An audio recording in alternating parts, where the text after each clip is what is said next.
Good morning, everyone. Hey, welcome to Two Drunk Dudes in a Gun Room. Unfortunately, today it's one drunk dude. Uh, Doug is on vacation enjoying his life in Puerto Rico. Lucky bastard. Anyways, um, today we're going to discuss something, man, that is very sensitive to myself. Um, Something that I really didn't talk about a whole lot in my past, and just recently I've started bringing it up. Um, I'm releasing this video on this day for a particular reason. If you'll notice, when you watch the video, you'll notice that there's an empty chair next to me and two beers. So today we're going to talk about some brothers of mine that didn't make it back. We're going to kind of dedicate this episode to them. June 28th, 2005 was a day that I will never forget. I had just returned about 2 weeks from Afghanistan. You probably all heard Doug talk about I was special, yada yada yada, and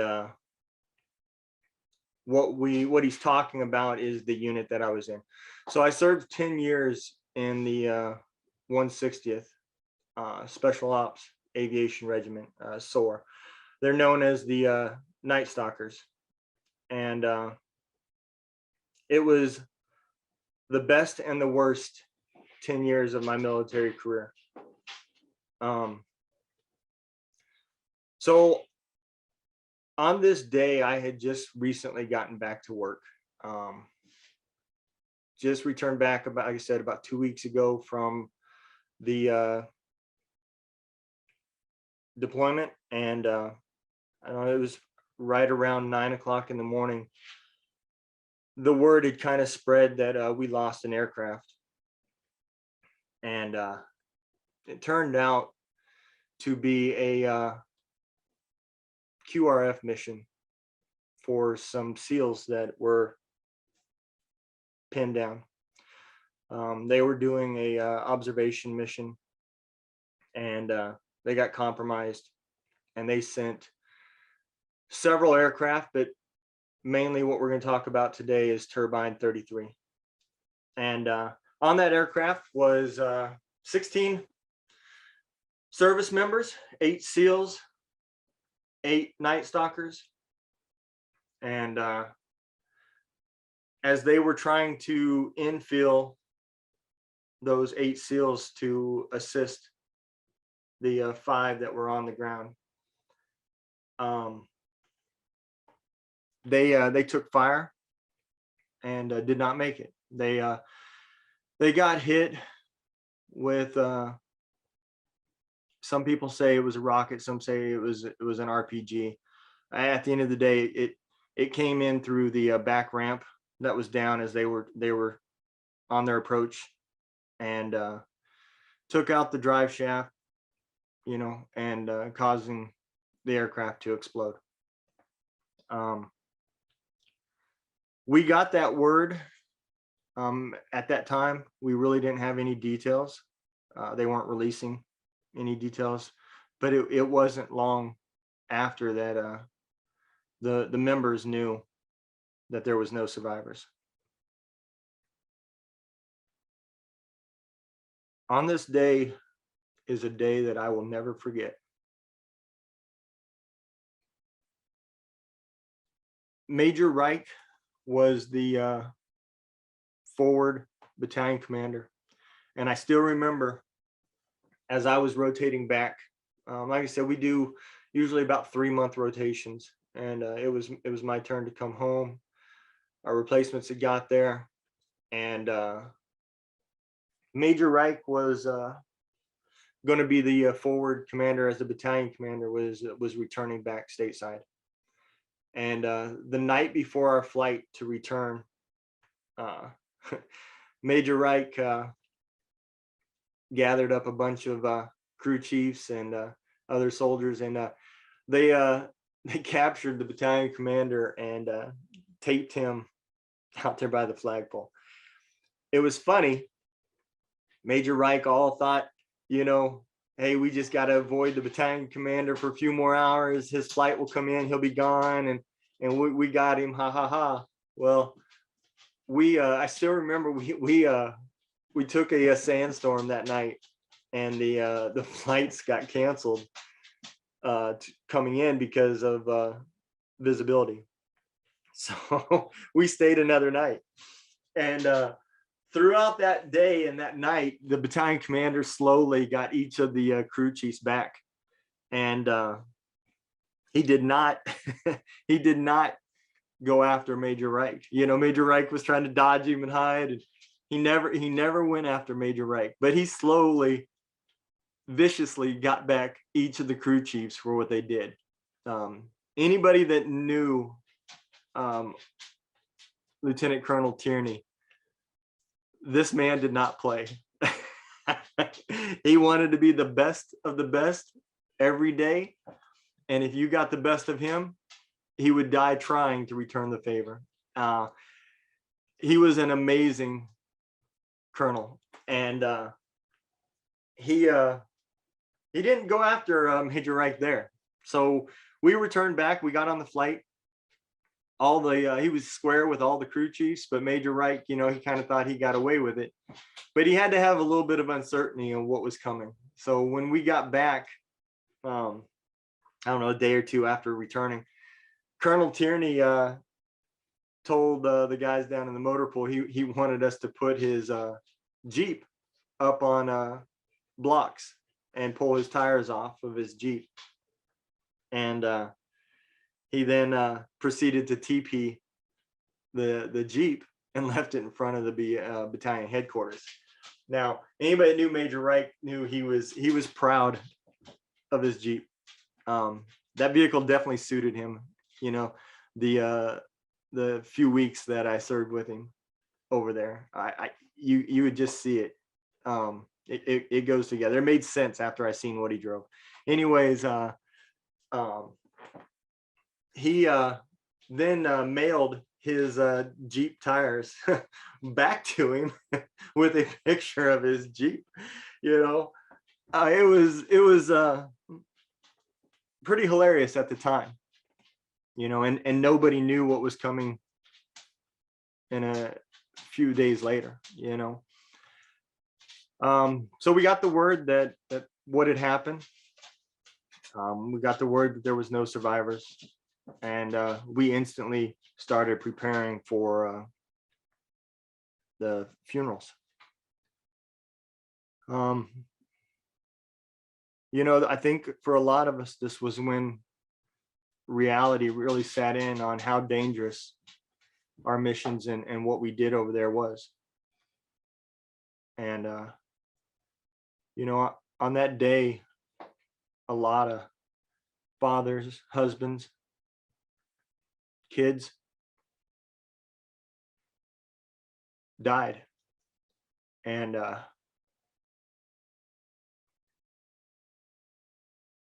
when you have to do the things to honor and prepare for the family members, your fallen comrades, it's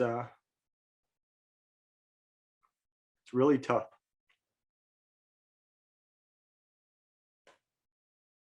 So, you know, as we were training and preparing for the funerals, we basically had two teams set up. There was a few of them that the family members chose to have their remains buried in Arlington, and there was several that wanted to do the funerals in their hometowns. And we put together a two teams to go to these hometowns and conduct the military honors for these members. And during this time, I remember Sergeant First Class Morales' wife was moving. And I remember going over with a few other soldiers to help her get the things out of her house that she needed moved, mainly the heavier stuff. And I remember seeing his children, and I couldn't help but to think that someday this could be my family. It brought back a lot of mixed emotions with the deployments. It brought back fear that I really didn't like.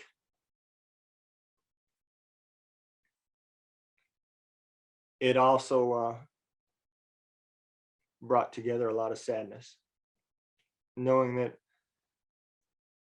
these kids are going to grow up without a father, a great father at that.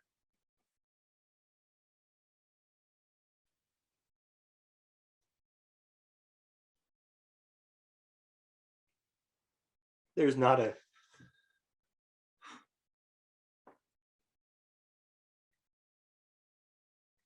day that goes by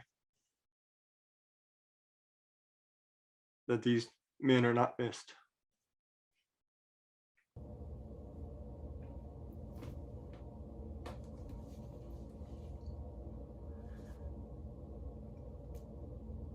You know, I remember a lot of deployments sitting with Sergeant First Class Morales. He was a medic. And man, you know, when you talk to him, he had the kindest voice, and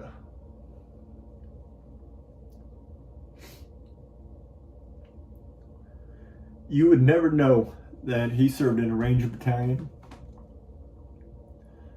The 160th, I mean, he knew more about medicine than most doctors, you know. And him and another medic named Chris Marshall, man, between those two, you never needed to see a doctor. They were true professionals.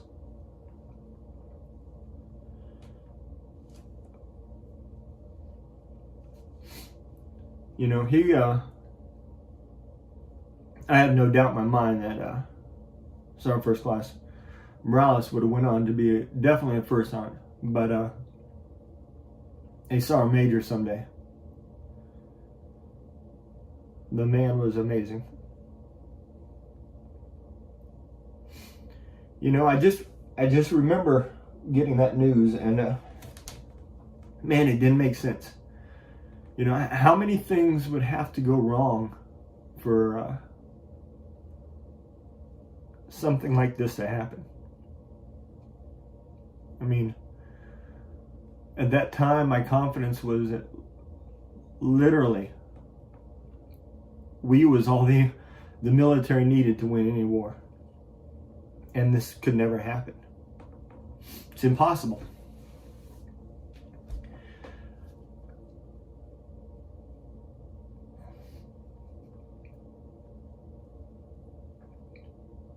But it did.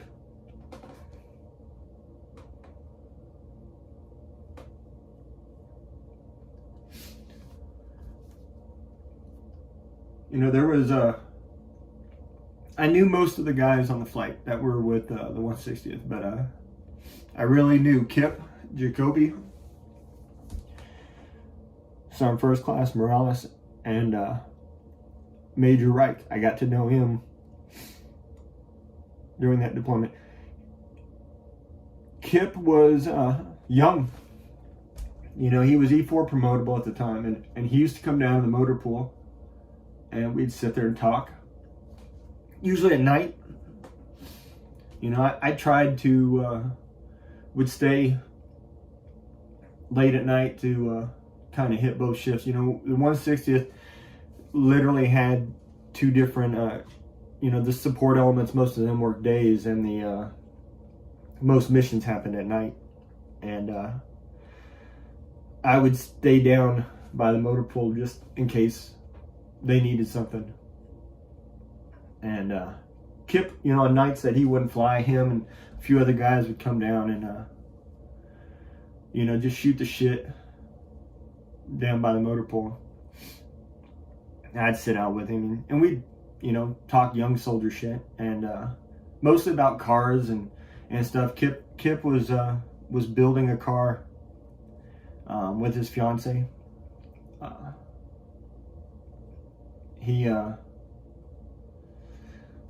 had it in the garage. It was all tore apart. Him and his fiance was doing it together, and it was a project that they both could get behind.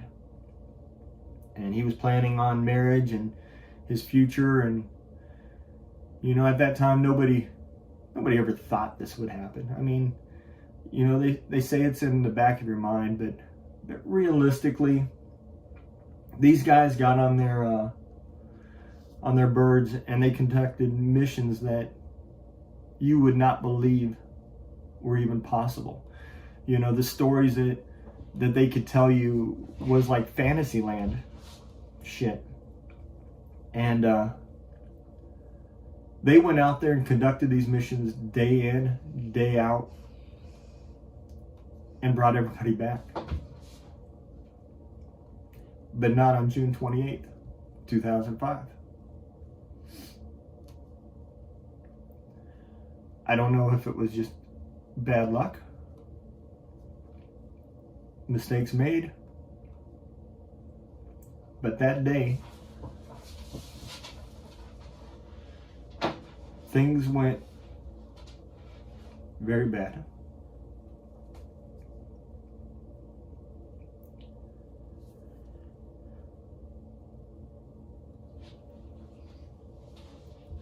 These guys will be missed.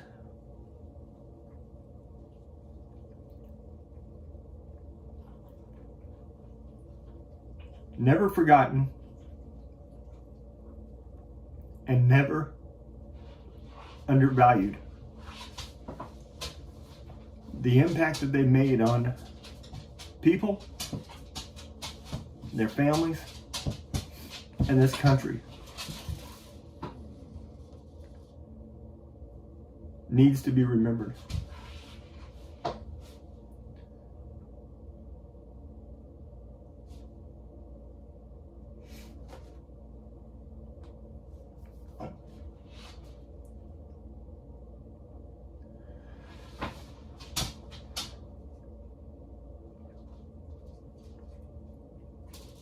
I want everybody to,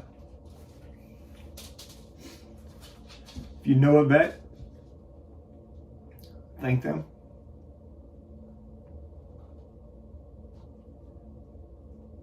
Understand that the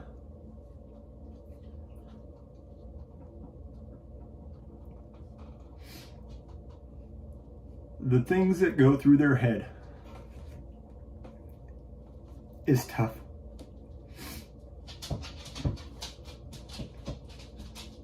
Most of us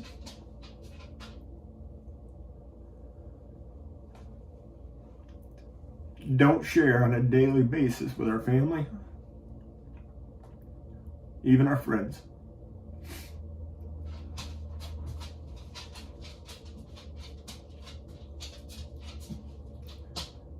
The things that go through their mind.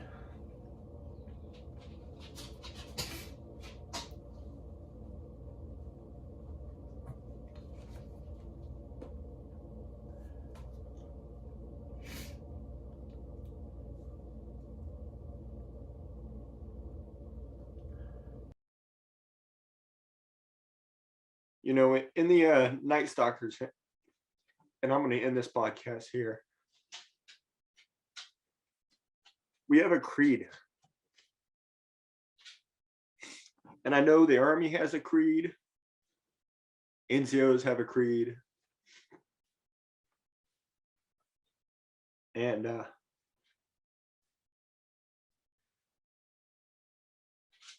to this day, I have tried to live my life by the Night Stalker creed, because it means a lot to me.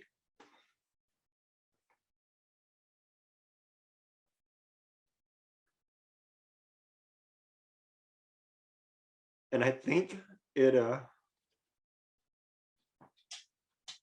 truly empowers the soldier spirit. There's a line in the creed that says, I go with the memory of those who went before me, for they loved to fight, fought to win, and would rather die than quit. Night Stalkers don't quit.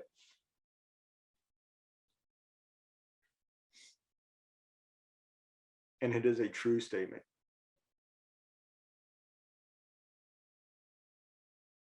To all the vets that have lost somebody out there,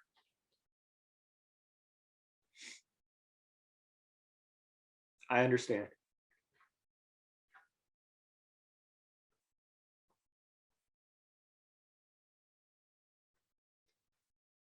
I pray that you find peace. To the family members that have lost somebody, I hope you know that without a doubt, I can almost guarantee that service member was doing what he loved. Because I know the 16 men on that aircraft died doing what they loved for a country that they loved.